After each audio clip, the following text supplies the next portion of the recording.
Hello and welcome to the Game Off Podcast. I am your host, Andrew, with my co-host, Brent, Arcadia. Today we've got our showcase between Ion Fury and some game no one's ever heard of called Fire Emblem Three Houses. It's only funny now because it was not a popular series up until a few years ago. But anyway, continue. We've also got our Fireside Getting to Know You chats. And before we do any of that, we're going to jump into a little bit of news. Brent, why don't you start us off with the news? Yeah, it's a little minor tidbit of news that's sort of, sort of underscores the current era of gaming. So a while back it was announced that Gears of War, which is famously an Xbox-only franchise, was also going to be coming to Steam.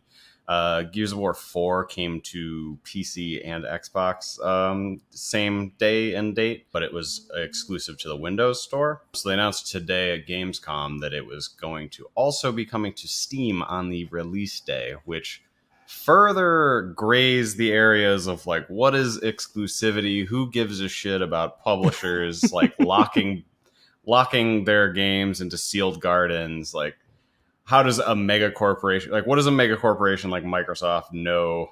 Like the rest of, Twitter doesn't, when they are calling for the fact that they need more exclusives. And they're like, well, we really don't. We're going to keep making games and we're going to put it on every possible platform. They do need more games on Xbox, but I like that their approach is we need more exclusives. Because really, I'm sure you can attest to this. Steam is clearly its own ecosystem. Oh, yeah. I wonder if there's some kind of market research that was done that just showed that people who buy games on Steam generally don't own an Xbox One. And so it was just we're not converting people off of things, so we may as well just rope them in and sell to them as well. Yeah, exactly. There's no miracle conversion therapy for PC people. They call themselves PC master racers for a reason. It's because they're psychotically loyal sometimes, but for the most part, it's well deserved. I mean, it's the most modular ecosystem, obviously, but beside the point. Yeah. I think it's a smart move. I think that especially seeing Microsoft doing this and just kind of thumbing their nose at the idea of exclusivity or turning exclusivity not from it's exclusive to our console, but it's being excluded from these two consoles. Yeah, exactly. Like it becomes much more of a focus on the have-nots than the haves. Like there's tons of places you can play Gears of War, just not on PlayStation. Yeah, I mean, they even announced Ori and Will of the Wisps, and Blind Forest for Switch, which makes it the second game that Microsoft has the publishing rights to on Switch. Yeah, so, I think that's awesome. I think they are... Absolutely. This is a really interesting gambit for them, and I don't see how it doesn't pull off, or doesn't pay off. I've not heard anyone really faulting them for it, other than just questioning whether they're in the right state of mind. Yeah. The criticism I usually see is like the same old, just blind hate towards Microsoft. Oh, sure. They racked up a bit of ill will at the beginning of this generation. Honestly, they have, in my opinion, they have probably the most pro-consumer policies in a broad sense. Not all of them are perfect. Not all of them are good. They still have a really gray return policy that I've tried to use and gotten burned by. But that's neither here nor there. The fact is that this is a pro-consumer move, and people need to keep in mind that we are the consumers. We're not the... this is going to turn into a thing. I'm not going to go down that road. Anyway... Good for the little guy. Yeah, I've been really impressed with everything they've been doing in the latter half of this generation. I mean, since they announced it at E3 and made it available, I've been loving the Game Pass for PC. I have gotten well more than my monthly fee on that. It's Yeah. been fantastic, and gotten to try out a lot of games that, I played for 10 minutes that, yep, I'm glad I didn't pay for this because this is not for me. I But it was know. nice to be able to try that out. And with Steam, they have their little 2-hour return window, but in some games takes you an hour to 2 hours just to figure out what the hell the game is. Yeah, I get that they don't want to broaden that because some games only last for 2 hours, Oh, but sure. at the same time, I think it kind of needs to be on a case by case basis, and I think that's a big problem with Steam in general. Is it's just not curated at all. And But seeing the Microsoft Game Pass, and just the couple new games they put in a month, I feel like I'm back on a curated ecosystem of yeah, just like, hey, here are some really cool games that you might like, and that weird supermarket game with a goat in it that maybe didn't feel as curated as the rest. But Supermarket Shriek. Supermarket Shriek, yes. Yeah, Yes, I'm also glad I didn't pay money for that.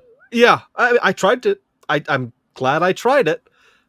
But, it feels like back in the early days of Steam where a game being on there kind of meant a little bit, it gave you a little bit of an indication as to its quality. Hmm. Like, I'm not expecting anything that goes into the Xbox Game Pass to be broken, to be unplayable, to be poorly optimized. The stuff that's coming through they're well-made games. Yeah, yeah. That reminds me of the story that came out, or not the story, the press release that Nintendo did a while back. Because one of the things that people got really excited for with the Switch was they had a pretty curated catalog of games, and all the indie developers were talking about how much better it was selling on Switch because it was a curated marketplace and people could find their games, and Nintendo clearly approved of their games. And then Nintendo 180'd completely on that, and they were like, "We're gonna try and release 200 indie games a month," and everyone was like, "That's a lot of games." Have you heard of a That's company called Valve and a platform called Steam that did a very similar thing a couple of years ago and essentially ruined it? yeah, it's pure chaos now. But yeah, I'm glad the lines are graying. What do you got Yeah. for us this week, Andy? This is something that I don't think we would have really covered because it's not in our standard purview. Were Ion Fury not the game that I was planning on talking about this week, I think we would have just kind of let it go because I don't think we've traveled in this subject matter much before. But hi everyone, Andy here with a retraction of sorts recorded a week after the fact. When we originally recorded this episode, there was some controversy around offensive content and some gross and lame Discord conversations surrounding Ion Fury, and I took developer Voidpoint's apology at face value and at good faith. I gave them the benefit of the doubt as far as their knowledge of offensive content in the game was concerned, and as far as the attitudes of a few of their developers on Discord were concerned. Since then, they've kind of half recanted their apology and made some comments about how they weren't going to censor themselves. Apparently there was some backlash from a vocal part of the community that felt very strongly that a bottle of lotion labeled Oil of Ogay and an off-map area with the term fagbag in it was an exercise in free speech that needed to be left in, lest it be known that Voidpoint was just bending the knee to SJWs or something. Who knows? And in light of all that, I feel really gross leaving my previous take on the whole thing in the episode, since it was based on their comments a week ago and not their new comments now. I've requested that our producer Dilbert insert this instead of the previous recording of the news segment. All my thoughts on the technical aspects of the game and gameplay and whether it's fun or not that you'll hear in a bit still stand, but obviously the situation regarding the actual release of the game and the controversy around it has changed a bit since then. Thanks. All right, why don't we segue into the Fireside Chat? Much lighter, Yeah. generally absurd segment of the show. Well, hopefully, I don't know what, our producer Dirk might have given us some very heavy topics. Oh, dear. All right. She's new. We'll have to forgive her. Why don't you start? All right. Hey, Andy. How you doing today? I'm doing okay. How you doing? I'm good. I always picture the segment with like violins playing in the background. us sipping a cup of tea, staring lovingly. I have a cup of tea. It's a cup of orange spice tea. It's very pleasant. Well, la-di fucking da. I don't have one. You braggart. Oh, what is this? But the question is New Zealand's hand. Do you know about this? No? New Zealand's Okay. hand? Yeah, I don't know. She sent me a link. I don't know how this is going to translate to audio, so I got to send you the link now. Okay. I'll take a look at New Zealand's. Is this like the boot of Italy, or is this something? Oh, no. No. Okay, so the Wellington, New Zealand. I assume this is their official account. I could be wrong. It reads, "Give a big hand for Wellington's newest resident. Quasi, designed by artist Ronnie Van Hout, has been standing on Christchurch City Gallery since 2016, but will now call the City Gallery Wellington roof his new home." And for our audio listeners, how would you describe this thing? So, if you imagine that you put your hand, you tucked your thumb behind your palm, and you put your hand so that you could kind of make a little man who walked with your ring and middle finger. And you can walk like that. And then imagine that you grafted a face onto the back of your hand and then cut your hand off at the wrist and stood it up so that you could have a little walking man ready to go. And then scaled that by 500. Yeah, and then made it like human-sized or larger and put it on the roof of a building in New Zealand. I cannot approve of this enough. This is fantastic. It is. There's no need for the face. Everyone should look this up and just listen. Look it up and look along while we're looking at this, because this is incredible. There's no need for it to be this detailed. There's no need for it to have. It has so many wrinkles. It has so many wrinkles. It's got a gorgeous pair of green eyes. Just really a breathtaking thing. If this wasn't coming from an official Twitter, I would think this was photoshopped in. But I am 100% on board with this. I think this is one of those bits of weird that you hear about. This is something that I would expect to see as like a made up feature of a town in a quirky indie comedy of like, yeah, that's exactly right. They all just go party around the hand. Yeah. They all meet up at the hand. They party around the hand. They make offhand references to it in some little, town called like Bright Hope, Indiana or something. Yeah. But this is real, and I'm so happy for it. I could not support this more. If there was a Kickstarter, I'd donate it to it right now. The face it makes is like solid gold too. I can't describe this expression. I think it's disappointment. It's not a loving face. It's not a face that's filling me with warmth. Yeah, it's disappointment, or it's the face my dad would make if I tried to explain something in a video game to him as a kid.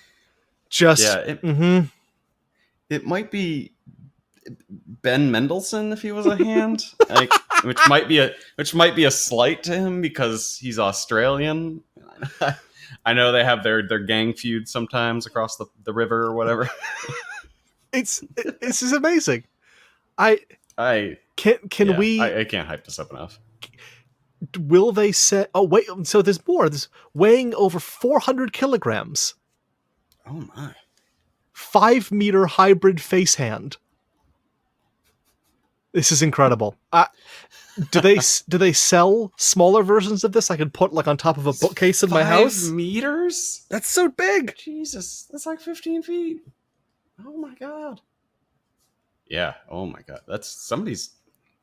Oh man, I wouldn't want to get scissored by those hands. So I don't have anything but love and praise and respect for this. Yes. Do you have anything to add? I'm glad I don't see this on my commute every day, but I'm so happy that this exists. I don't think I can handle the face just because he looks so disappointed. That's like not what I want to see in the morning. Like maybe on the way back. Maybe after a long day at work, I'd be like, same, bro. Same. So, anyway. My topic, this is one of those forbidden sentences. One of those things in docs. where you know every word in a sentence, but you can't actually parse it. And it's been magicked, I see. Yeah, it's Oscar Mayer's hot dog ice cream sandwiches. Yeah, that hurts. Yeah. Hot dog ice cream sandwich. Well, there's so many things wrong with that to start. What we've got... Are the hot dogs frozen? We've got cookie bun, and in between that we have two flavors of ice cream. We have a spicy Dijon gelato and a hot dog sweet cream with candied hot dog bits. What the fuck are you saying? Why are you trying to hurt me? Now this is an affront. I don't have much to add to this. Everything you're reading actively to me hurts my brain, my soul. My stomach is churning. I'm angry. So you're not on board with this? No. What? How is it just packaged? Are they making this at like a kiosk or something? A pop up? Are they selling this? They're coming in August. I don't know beyond. If they were in New York City with a ice cream based company, Il Laboratorio del Gelato, all in lowercase, so it's difficult to find as the company name in a paragraph. They called it the Ice Dog Sandwich.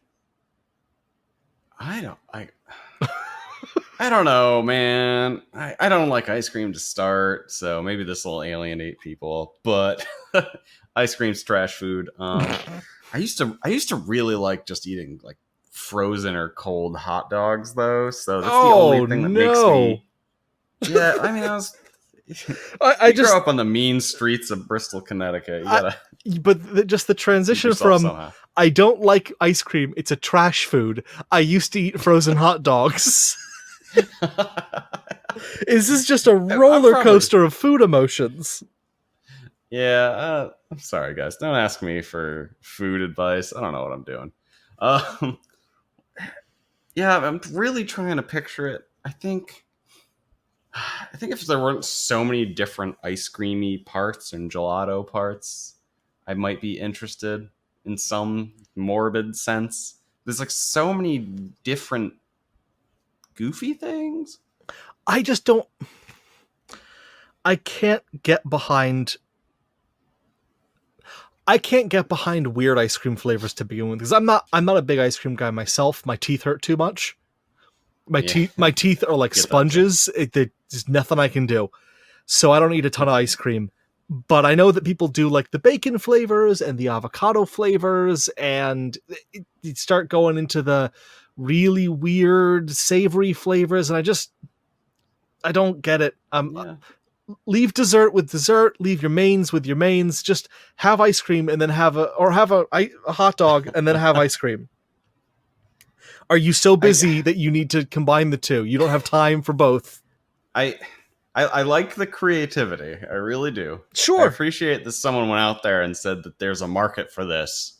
It can't possibly just be good press, because like every possible company does something silly like this nowadays. But they went out, despite all advice, I'm sure, from real human beings who eat food, decided to manufacture this thing. And about 10,000 people are going to eat it. They're all going to be confused and upset.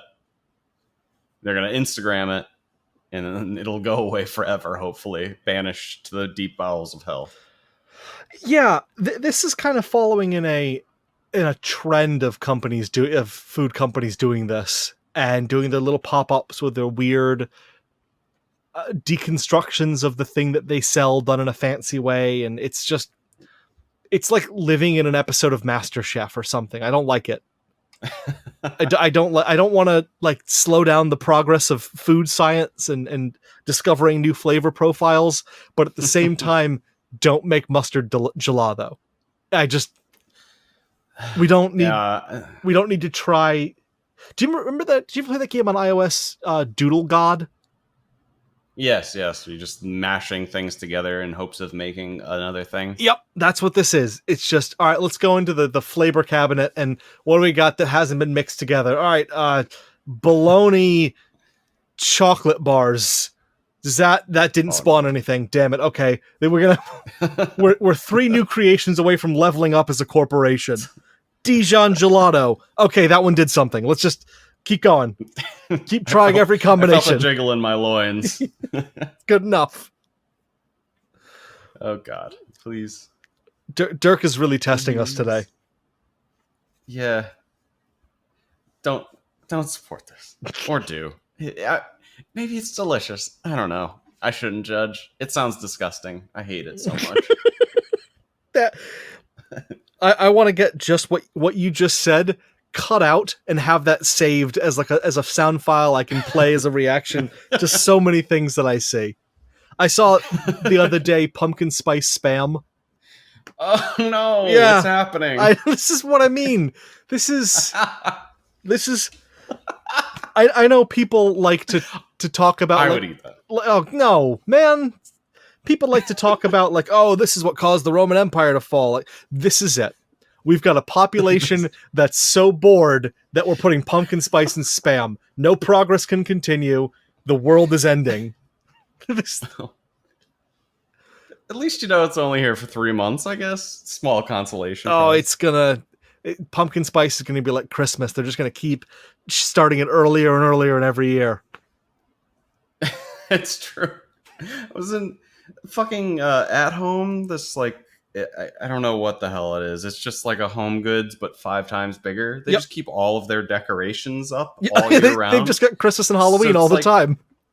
Yeah, so it was like living in fucking Nightmare Before Christmas. It was the weirdest fucking thing. In that weird little portal dimension you'd open between one tree door. Yeah, exactly. You open a tree door and suddenly you were in Thanksgiving or Christmas or Halloween or Easter. Anyway, that's an aside. I want to talk about that real quick, because I was always pissed off that we never got to see what was behind all the other doors. Like, we didn't get to explore those worlds as well. Yeah, there were a couple of weird ones, weren't they? Wasn't Arbor Day one of them, which is a bit like Inception? I want to see a movie that explores all of those different tree holiday worlds through the tree portals. I want to see that. Yeah, man. Yeah, Tim Burton. What else you got going on? Nothing. Can't possibly be ruining any more franchises. Stop making Alice in Wonderland sequels, please. They're so bad. Oh god. Okay. All right. Let's move on to our showcase. Do you want to tell us about Fire Emblem, Brent? Yeah. Showcase. Fire Emblem. Fire Emblem Three Houses is the umpteenth game in the Fire Emblem series. It's a series that almost died and went away. That 2 games ago in the main series, they designed it knowing that it wasn't really successful. It never really took off in the Western world, and so they designed it as their sort of send-off for the entire franchise. Surprising to everyone, it became a colossal hit, and then which spawned 2 more sequels since then, and a very, very popular mobile game. It's actually, last I saw, it's still Nintendo's most profitable mobile game. Is this not to cut in, but is this the series where the designer said he does not understand why Americans play his game? I have not heard this quote. It could very well be it, because I feel like that's how most Japanese games get successful in America. Okay. It's like, I don't know why this is working, but some fucking Americans keep buying it. Yeah, so Fire Emblem Three Houses is probably 6 years since the reinvigoration of the entire franchise. And it's very special in that it continues to innovate in so many different ways. I would say that what Awakening was to the entire franchise, Three Houses probably is to what they're doing nowadays. And it's just like amazing the amount of new and innovative, not necessarily for gaming in general, but for the franchise, new and innovative stuff that they've crammed into this one game. Now, what kind of game is it?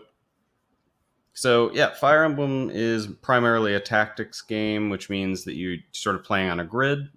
This is the combat portion of the game. I'll get to the rest of it. But it allows you to sort of go slow and methodically through combat and really take your time, think about things. It's very cartoony style. It's very reminiscent of a lot of like anime stylings. Actually, like most of the avatars are sort of anime. But Three Houses, more than any other game in the franchise, well, good and beyond any other game in the franchise, has a lot of out of combat activities. Okay.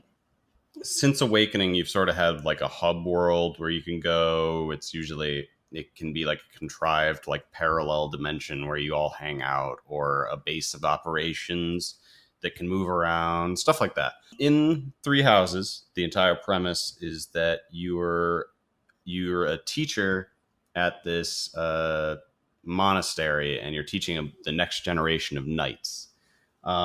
If this sounds like an anime storyline, it's because it is. The entire premise of the game is built around you going back to the monastery after battles and teaching your students and bonding with your students and giving them weird gifts to raise your relationship level with them for weird reasons. But that's beside the point. So it's sort of a game that tells it plays out in two different ways. You have like a really interesting combat in this tactical, well thought out environment, and then you have like the exploration and the teaching portion of the game, where you're running around and literally just building relationships and trying to make friends. And the eponymous part of the game is that there are three different houses. You're only teaching one of them. So if you can get in the good graces of students from other houses, you can also recruit them into your house. Oh, okay. Which plays in a lot more later in the story. I'll leave it at that. That's pretty much the mile high for Three Houses. Now, is it? Would you say, and not to get into too much of the next category, but like, would you say that's kind of indicative of Fire Emblem as a whole? Like the general gameplay loop is the same? Traditionally, the gameplay loop was entirely based around the combat. So you probably spend at least a third of your time, if not more, doing out of gameplay activities. So like the gameplay loop that I get really addicted to is always the combat, but I'm a human. I need breaks from the combat, and it's nice to just go and run around a monastery and like talking to people. It's not just children you're talking to. Like there's people around. There's things to collect. not just children, but actual people. But real live human beings. Yeah. No. There's quite the gameplay loop varies depending on what you're doing, obviously, and I'll get into that a lot more later. All right, looking forward to hear more about that. Yeah, tell us about Ion Fury. Ion Fury is the latest build engine game, which if you weren't playing FPSs in the 90s, you may not be fully aware of. I think the last build engine game was called World War II GI and was 19 years ago. Build engine was this kind of 2.5D engine halfway between Doom and full 3D like Quake. It's the engine that games like Duke Nukem 3D, Shadow Warrior, Blood, I think Redneck Rampage might have been on it as well. It's a lot of 90s pedigree FPSs were built on this build engine. And if you want to take the time and read about it, it's a very interesting thing to read about. And the guy, Ken Silverman, who kind of was behind it, he's an interesting guy as well, but I'm not going to get into that here. The Ion Fury is the latest game that uses the build engine, and it's very much is an FPS of the 90s. The same sensibilities, level design, puzzle design as your Duke Nukems and Bloods and Shadow Warriors. You have your main character, Shelly Bombshell. I can't remember her last name now. I want to say it's Harrison. I'm going to say it's Harrison. Bombshell's not her last name? No, she's a bomb defusal expert, which is why her nickname's Bombshell. And she is out there shooting and fighting robots to stop an evil doctor from all of his evil shit. And you play as her, running around, picking up guns, shooting people, finding red and blue and yellow keys to open new areas, and looking around for tons of secrets. Hidden areas where you can find, get earlier access to weapons than you normally would, tons of extra ammo, tons of extra health and armor and things like that. It is, if you've played Duke Nukem, Blood, Shadow Warrior, any of those, I can't think of the names of any other build engine games, so I'm going to keep listing those three. If you've played those, you're familiar with how Ion Fury works. Ion Fury is just that polished to hell. It's like you took those games and put them in a rock tumbler for the last 19 years and then pull them out now and then, this is a fucking polished game. This is all of the jagged edges, all of the slight rough patches of those have been polished out, and it is just pure run and gun FPS fun. Sounds fun. Yeah. Question. Yes. Is that what a rock tumbler does? I always thought it worked like a gizzard where it like ground things up in it.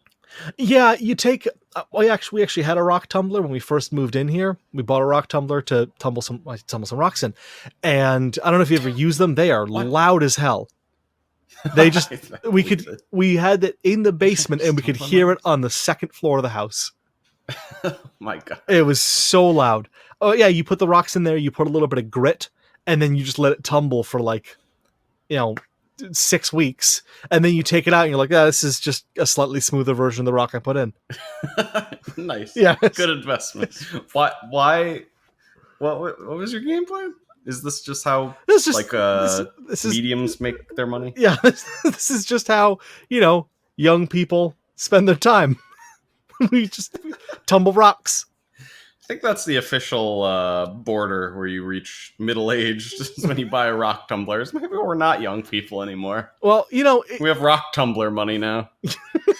Yeah, I no longer am begging my parents for one for Christmas. I can just go out and buy myself one.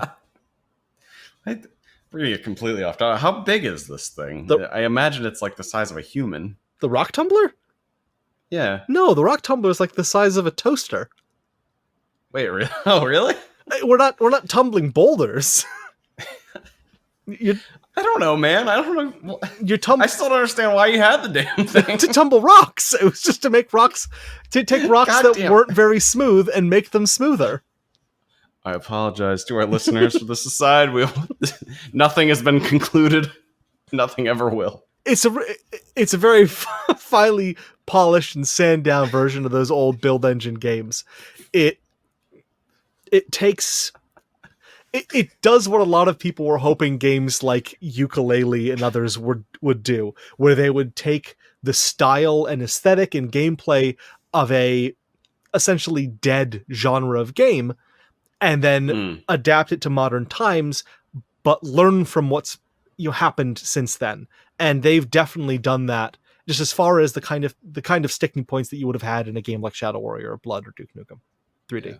Yeah. That's a good analogy. Yooka-Laylee, I think, pretty much considered a disappointment for all the things that it promised. Yeah, my own experience with it and everyone I talked to about it kind of had that same feeling of, why did they make the same mistakes? Why did they make the same bad decisions that people were making with 3D mascot platformers 15 years ago? Yeah, right. Like, we didn't want Banjo-Kazooie 3 for the N64. Right. Some people did. A new game.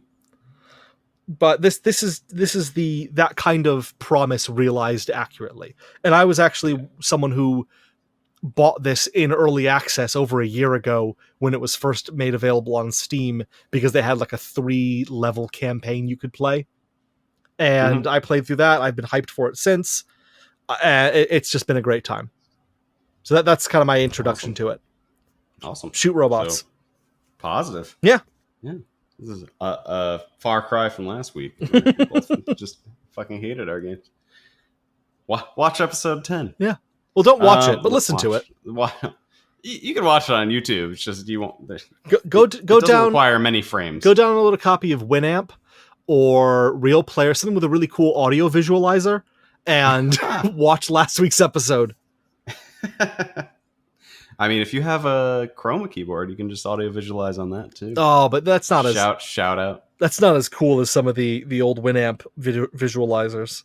Yeah, only stoners use those, Andy. Well, I had one for my Rio big time MP3 player that had some really cool visualizers as well. Just saying. Yeah, no, I kind of want to download one now. I can send you a Take me copy back. of copy of the Rio MP3 player audio visualizer that I have. I still have the disc. It's in a stack behind me, actually. What is it, this Swedish death cleaning? Weren't you telling me about that? Yeah. Sounds like you need that pretty bad. No, I'm assuming that my kid's gonna be really excited about all this. Well, raise him well and in your image, and maybe he will. But if he steps out of your shadow for one moment, Oh, you will be blinded by the light. all right. Why don't you tell us a little bit more about Fire Emblem? Yeah. So talk about my favorite mechanic from the game. So there's a lot of things that I really like about this version because it really plays up a lot of what I liked about Fire Emblem. The tactical combat is tight and consistently surprising, which should also appeal to people that really liked XCOM. Because there's just endless fucking ambushes and surprises, and they added fog in this game. So it's like a fucking nightmare. You got to be good. There is easier difficulties now. I opted to play on hard classic, which means permadeath. But anyone play on whatever is best for you. The game's hard. The deep relationship building I really liked in this game. It was a lot better than the old games where you were just sort of like you were shipping everybody. And shipping, for people who don't know, is where you sort of like make relationships for people in your head, except this was like the simulator for it. So you could do that, and then they would have kids, and then your kids would also join your party, and then before you knew it, you'd have 400 fucking party members, and you could only use 8 to 10 of them at a time. This game rears that back and spends a lot more time on the relationships for the handful of heroes that you have. But obviously, if you play on classic, if those heroes die, then you have less heroes, and they're not just replenishing themselves. There's a reason the older games did that, but in this game, maybe not recommended. And there's also, I really love the story, the dark political stories, or dark stories of political intrigue and like the political murders and assassinations. Like, this is not your daddy's Nintendo game. This is, even though it's colorful and probably only rated teen, maybe even less. I can't imagine less. There's a lot of death in this game.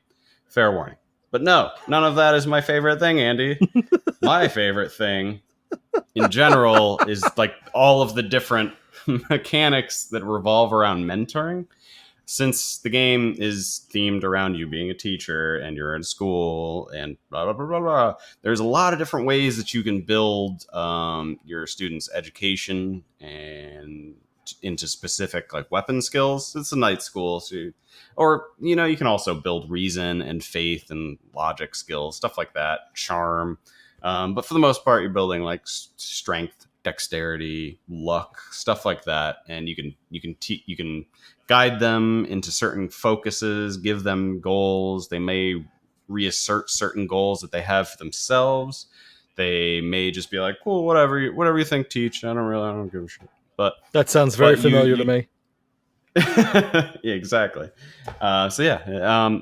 It does this in a bunch of different ways. You can have personal training lessons. You can have seminars.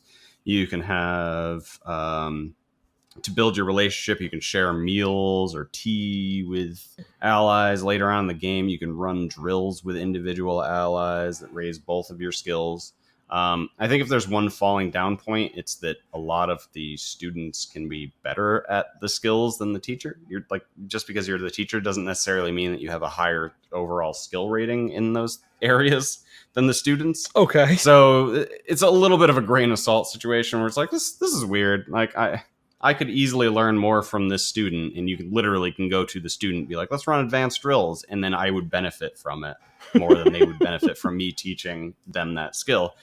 But besides the point, I like that they really played into the theme a lot, and it works out really well. And it doesn't, even in the late game, it doesn't get that tedious, whereas some other parts of the gameplay kind of do get tedious, and I'll talk about that later. Anyway, Ion Fury, favorite mechanic. I mean, it's kind of hard with a game like Ion Fury because there aren't really any new mechanics, since it is very much in the style and in keeping with 90s FPSs. Well, let's say what makes it unique. What Yeah, makes it better than the old games? I think a lot of it comes down to level design.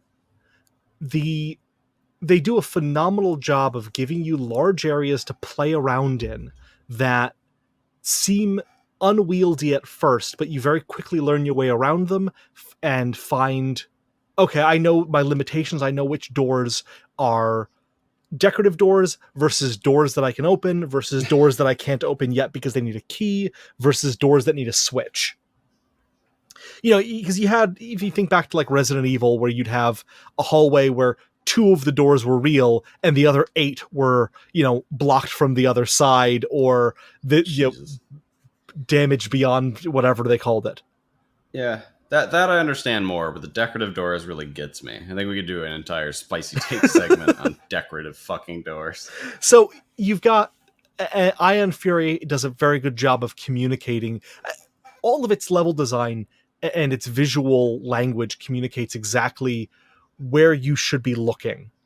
Without you feel like you're exploring, this whole level, but it's designed in a way where it kind of funnels you unknowingly the way that you're supposed to go. Even when you're in this big open kind of like city on the city buildings on the side of a ravine going into a central area, or in a police academy that's kind of loops around on itself, you still find yourself going to the right spot. And because of the way that these games, you open an area and there's more things to kill, you get that immediate feedback of, oh, I'm going the right way because I found new items I haven't picked up yet and new people I haven't murdered. The main character, Bombshell, I also really enjoy. She is in keeping with Caleb and was it Wang in Shadow Warrior, and Duke Nukem as just this kind of like very over the top spouting one-liners, macho action heroes. She's very much in that vein, and they could have gone the route that I was expecting, where her quips very much played on her sexuality or on innuendo with the guns and the bombs and things like that, which I've seen with female characters in a dozen other games. But they very much did not do that. The quips that she uses for the most part are just quips that any action hero could have said, and I was expecting to cringe at them and I didn't, and that was a real nice surprise. Because I was expecting, just because it's that's the way a lot of female characters are played in games, I was expecting to kind of cringe at like a lot of uncomfortable or just forced innuendo with things, and there really isn't a lot of that. It's this female character brought to you by 10 men. Exactly. This just felt like an entertaining action hero. Almost awesome. Yeah, really well done there. So I think that aspect of it, and just because they've had 19 years to look back on these build engine games, a lot of the problems where I can think back to levels, especially in Blood, because that was the one that I played the most of, where it was just impossible to know where you were supposed to be going, because the place that the key was hidden, if you entered the room from a different direction, you didn't see it. And so you'd end up in one of the situations like you do in a lot of games where you didn't see it on your first pass, and so you didn't go back there to look. And you're just running around trying to find this key or trying to find this switch, just because it wasn't designed in a way to present that to the player. I just got like dark flashbacks of fucking Myst. Yeah, exactly. Just things where if you didn't come at it the right angle, or you didn't read the situation or interpret it the right way the first time you saw it, you were never going to get it. And you'd spend just hours running around in circles trying to figure out where the fuck that switch is for the blue door. And, oh, it was on the other side of the chair. Yeah. But, things like that. So it takes a lot of, which I kind of already said, but it takes a lot of those elements of 90s first-person shooters and just accentuates them. One of the hallmarks of the build engine was that it was 2.5D. So you had height, but things couldn't overlap with other things. So you couldn't have a room on top of a room, because it was all technically one flat map with just different heights. And in a lot of levels in those games, you could really it really felt like that. You could really feel how that was a limitation in the way that they designed things, and the Mhm. way that they just kind of like lazily put bridges that you couldn't go beneath in areas. They just put a bunch of rubble underneath the bridge so you could go, things like that. This game does a very good job making all of that feel organic. The elevators, bridges, stairwells, things that feel like they're hidden beneath stairwells or behind things. It's there's clearly been a lot of tribal knowledge that's come up over the years of people playing around with this engine that has just equaled a game that you couldn't even imagine doing back then, even though the technology is the same. And the soundtrack's fantastic. Just amazing sound design and soundtrack for it as well. Oh, nice. So that's it. That's it for me on that. All right. Well, Fire Emblem. I'll sort of do worst design and best moment back to back. I sort of think that it's good to sort of balance out the negativity with the positivity. But I'll start railing on the battle points in Fire Emblem. So as you level up in Fire Emblem, you have a professor rating because like in all Japanese games, you are ranked as a human being. Sure. So Otherwise, how will you know whether you have can value or not? right. So you get up to rank. That's a joke, guys. That doesn't. I feel like sometimes we border on like fucking maybe racism, but anyway, that was true. So when you get to the max level, you have 3 battle points. So you start off with 1. You have 3. You use battle points to go into battle. That's sort of how you get training between missions. The whole game's sort of geared around a calendar, and that's how time moves. So you have a free day every weekend. You can choose to explore the monastery or have a seminar or rest or do battle. And one of the things that really got me was that when you do battle, you have up to 3 battle points, which means that if you're spending your free day, you're using all 3 of those battle points. So the game sort of artificially forces you into just a shit ton of combat sometimes, just back to back to back. And then nothing for like, depending on how you play out your month. Okay. Because there's not really any reason to go into battle multiple times a month. Like you have a set mission every single month that is always combat. But you want to go into these battle sections for, additional side stories, which are really good. Also getting gold and money and resources for building weapons, yada, yada, yada. But yeah, I always got to the point where I would be like, I want to have a battle. Like I want to just break up all the mentoring and all the other stuff I'm doing in the game. And I just want to do that once. But if I go into that, I'm locked into the battling, and I feel like I'm wasting my battle points because I can't back out then because those battle points just go in the trash. Oh. So and when you go, I'm sorry, what are the battle points for? You can use 1 per battle, basically. So if you go into if you choose battles as your option on the free day, you have a selection of different battles you can go to. And it's just 1 per. Oh, so it'll like tell you what you pay 1 battle point to go into the battle.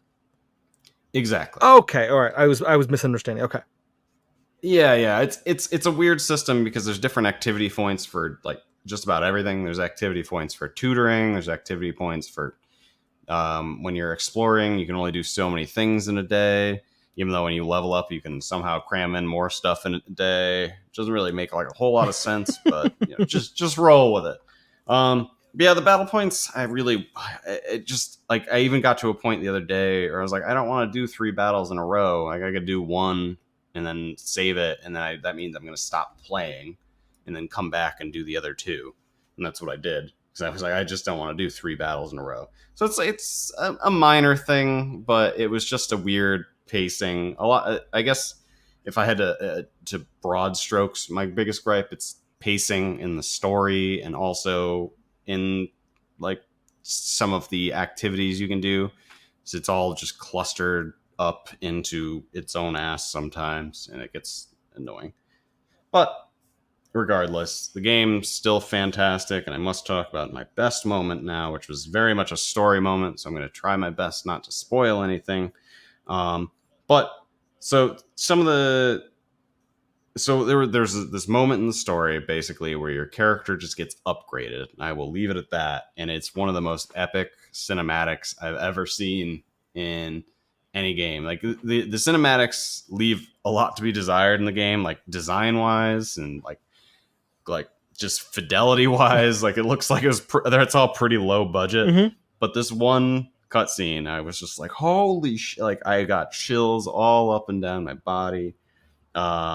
It's I mean, and also there was like a revenge moment in it, which is just like so satisfying for all the wrong reasons. So it was just really good. I can't talk about it too much, but just wanted to mention that when you get about a third of the way through the game, you're going to experience some really dope shit. And the story really starts to hit its stride about halfway through the game, because it becomes something more than just teaching a bunch of students, and like you're always aware of like the three houses and it's their ramifications with the three nations of this world, and it really comes to a head about halfway through the game, and it was incredible.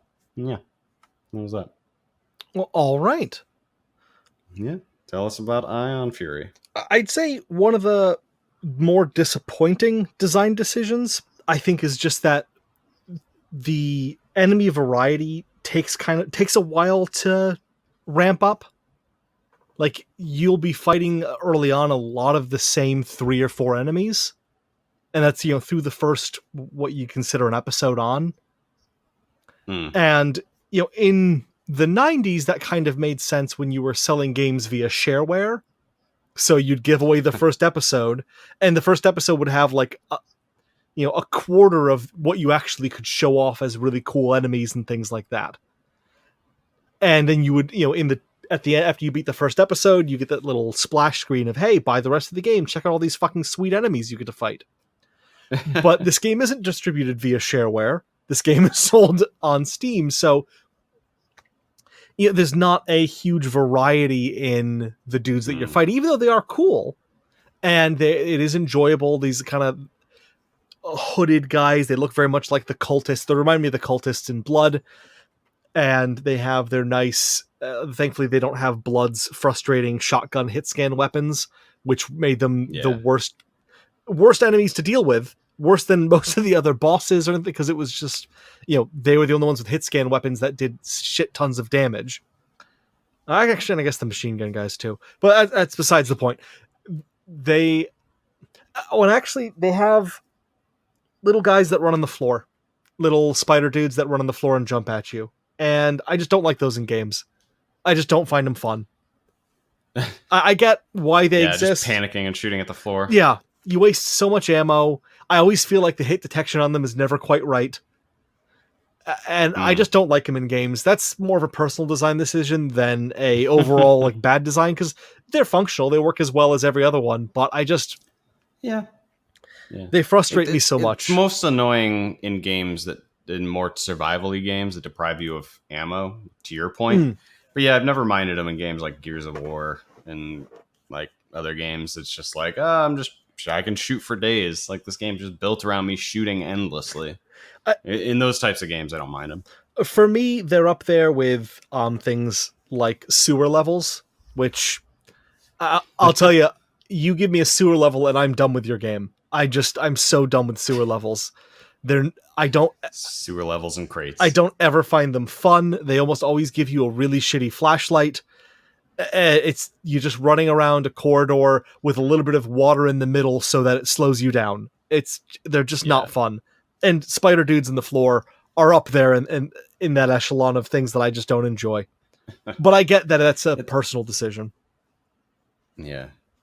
It also surprises me that people are still doing this front loading of enemies, because I think almost all of the successful first person shooters of the entire last decade have like really hit their stride because they've paced out everything so well.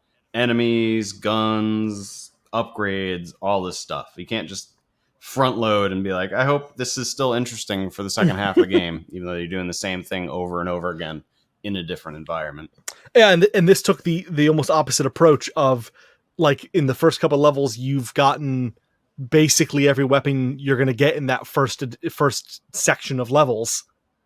But but it's just very quick, and then you see all the enemies you're going to see in that first section of levels, and then it's not until you're into section or into the next episode, effectively, that things start opening up again. And it's just kind of like there's a point in there I was thinking, all right, have I seen all the enemies that are going to be in this game? Hey, that's fine if I have. Is that it? Oh no, okay, there's more. It just that part was weirdly paced. Thank God. Yeah. And some of my favorite moments have just been finding new guns. That's always one of the most fun moments in these games, is finding a new gun and getting your chance to play around with it and see how it interacts. See how you get a crossbow that shoots piercing arrows, which is really cool. The shotgun that you get very early on is a very much like the Doom double-barreled shotgun. It just feels really good to use. It feels like a powerful shotgun that's just tearing through people, even at that low fidelity. How many weapons do you think there were in the game? I have not finished it, so I don't know overall how many in total. I'm actually going to look it up very quickly, because I think that's a good thing to know. Yeah, I think if that's like where a lot of the entertainment comes from, I can definitely see like a good hearty number, like maybe not 30, but like 16 being really attractive. I'm going to guess that it's the standard 1 through 0 on the numbers across the top. That's my guess, just because in keeping with the, what do you call it, the standards that were set by games like Duke Nukem, where it's across the top. But I think I've come across 6 so far. Okay. So I can't speak to the full number, but I'm going to guess that it goes all the way. But there's at least 6-ish, probably 6 minimum, maybe maximum. I don't know. All right. Yeah. All right. So why don't you wrap us up, Brent, with your thoughts, with your final thoughts on Fire Emblem and who you would recommend it to? Yeah. So I think I have almost nothing but praise for the game. So I'll point out a couple more things that got a little bit old before I just cream all over the top of it. The combat was simplified in some ways from the previous 2 games. So some people might miss the, I forget what the mechanic was called, but you combine units. Oh, yeah. In combat. They took that away in favor of an adjutant system, which basically allows you to just sort of clip on somebody before a match, but they're never actually in danger. The old system was really easy to sort of take advantage of. I found that it trivialized a lot of the content, so I was sort of glad it was gone, but it could be perceived as a feature being torn out of the game. The exploring portions of the free days got kind of tedious. Just running around the monastery itself wasn't all that interesting all the time, especially towards the end, mostly because you have so many chat bubbles. Like literally like dozens of people want to talk to you, and you go up to talk to them, and they are often saying garbage. And a lot of times it's not characters you care about either, so it's just like random knights walking by. How is that exploring presented? Is that just like you running around in third person? Is that... Yeah. Okay. So you literally are popped in from your private quarters, and then you can just start exploring in third person in this fully 3-dimensional world. You can even do the combat in the same perspective by zooming in all the way. It's hard to navigate, and that's not my perception of how I want to play a Fire Emblem game, but it's cool that they added that, and I'm sure there's some people that get really immersed into that, especially because they added battalions in this, which are just a different kind of equipment. So you have like battalion abilities, and if you zoom in, you can see you running along with a bunch of dudes in that battalion, whether they be horsemen or Pegasus knights or archers, etc., etc., etc. So there were some really cool attention to detail things that are definitely not going to get hyper utilized, but they thought that it was worth putting in the game. They did return back to weapons breaking. I don't know how I feel about it in this game, mostly because money's kind of tight in the game, and you also need crafting goods to repair items. But I guess it's also better than them breaking and just disappearing. But it's still like expensive and kind of irritating to have to deal with it all most of the time. I'd rather them just be more generous with weapons and then them break permanently than to have to repair them. But overall, it's a slow-paced, thoughtful game with combat and really deep relationship building. Really interesting RPG elements that sort of undertone the entire game. And I mean, it's growing in popularity across every demographic. One of my good friends, he has 2 roommates, and both his roommates and one of his roommates' girlfriends bought a Switch and the 3 houses because they watched him play and they were so entertained by it. Wow. So yeah, so that's completely anecdotal, but I mean, it's he sold that game to 3 people by just having them watch him play for 45 minutes, and I think that says a lot. I can say more about who it's not for than who it is for, because for people that are used to Nintendo games, and this is a first-party Nintendo game, it is very blasé with regards to death. So I wouldn't say you should maybe hand it off to like a developing human being who might get very weird ideas about death, because there's a lot of times somebody very important in the story will die and they will just not talk about it. It's just really weird sometimes, but there is a good amount of death and it's fucking upsetting. And then when nobody talks about it, you don't know how to cope with it. So it's like, it's a bit jarring. So some people that are maybe more emotionally sensitive, maybe not great for them either. But otherwise, I could easily recommend this game to everybody. That's pretty impressive. Andy, Ion Fury. Who's it for? You know, I'd say if you've played any 90s FPSs and enjoyed them, I would say that you would enjoy Ion Fury, just because it is more of that. It is that, but taken to its purest form. I would be interested to see, and I haven't seen any reviews that have come from that perspective, people who have no experience with a 2.5D FPS. Someone who has no experience with it, if they would enjoy it. Because there are, the fact that a lot of the items are sprites that rotate to face you as you're moving around them could probably be weird and jarring for someone who's never seen that in the game before. The fact that the moving is kind of weird, and the aiming upping it up and down is kind of weird, because you're not really aiming up and down. It's just a height map on a 2D surface. There's some quirks to it that if you played 90s FPSs before are fine. You don't think about them. But there's definitely, it's almost like how the old Castlevania games had those really rigid jump arcs, and you jump and you were just jumping. There was no slowing down. There was no change. You were jumping and you were landing the exact distance for that jump. Hope you thought that out well. And obviously the new Castlevania games don't do that, but I've seen some Metroidvania style games that are very much in keeping with that follow that same design choice. And I've wondered, how do people who don't have that experience, do they just play this and wonder why the jump arcs in this game are so weird and rigid? I'd like to think that anyone who enjoys a good run and gun shooter would enjoy Ion Fury, just because I think it's very fun in that regard. But there's a part of me that thinks that they might not. That if you don't have the experience with it, you may not. The charm may be outweighed by the questions of, why is this like this? Yeah, that was my primary question. Is a lot of what makes it good nostalgia, or could you actually recommend it to somebody who likes modern FPSs? Because I don't think I could go back. The game doesn't really appeal to me at all. I think the way that nostalgia hits reminds me a lot of A Link Between Worlds. Did you ever play that one? No. Okay. I started out on original Zelda on the NES. I played a lot of Link to the Past, a lot of Link's Awakening. So Link Between Worlds hit a lot of nostalgic beats for me, but it was also essentially a modern Zelda game with a lot of those beats and that style infused into it. This isn't like that. This is an old game. Like this, could have been released then, and it would have fit in with games from 19 years ago.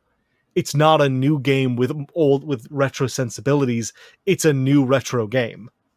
So I don't think someone with no experience on them would enjoy it as much. They might find it a fun novelty, but I don't think they'd be compelled to play it through to the end, just because you haven't trained yourself to not see the problems with a 2.5D shooter in the way that I have from playing them for the last 20 years. Like that Blood remastering Fresh Supply came out this year as well, and I played the shit out of that.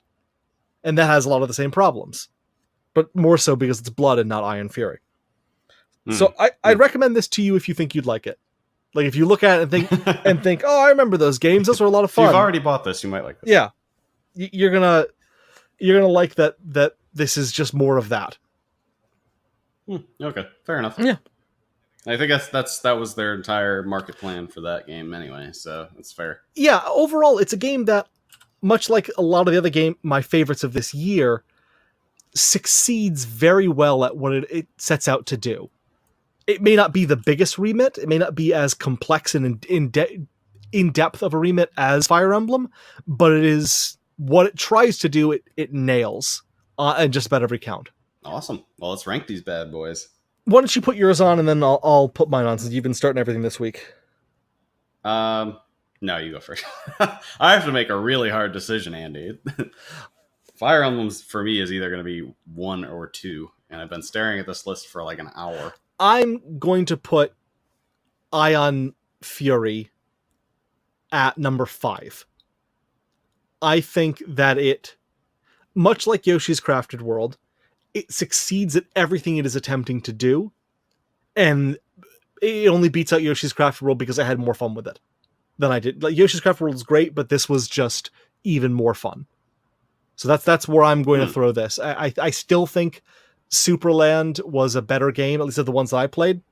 Was just a more ambitious project, especially knowing how small the team was, and it just a lot like Stardew Valley, where it just impresses the shit out of me that it was even made and was as competent as it was.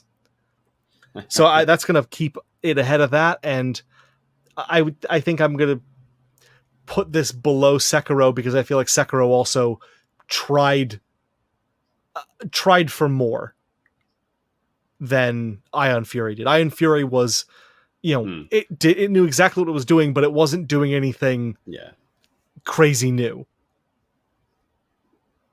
Yeah.